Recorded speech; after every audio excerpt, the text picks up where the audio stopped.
हम छोट चाहे मोटो में गेले होई खोले के देबे तइयो न लेबा कय गोरा तोरा के ले ले होई खोले के देबे तइयो न लेबा कय गोरा तोरा के ले ले होई। म्यूजिक बाय विकेश भोजपुरिया।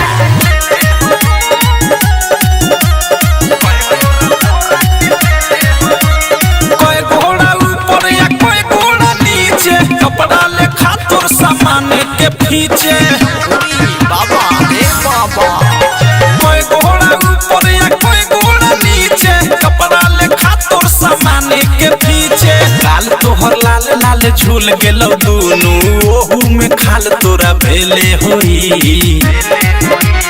खोले के देबे तइयो न लेबा कोई गोरा तोरा के ले ले होई खोले के देबे तइयो न लेबा कोई गोरा तोरा के ले ले होई।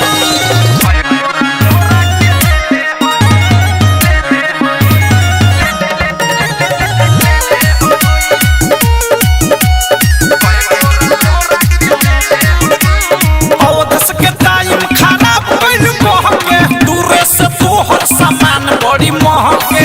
अरे बाप रे बाप औधस के टाइम खराब कइल महके दूरे से तोहर सामान बड़ी महके फिर जस बिहारी कहे गोलू बरंड डिमांड पर कहियो न खेले होई।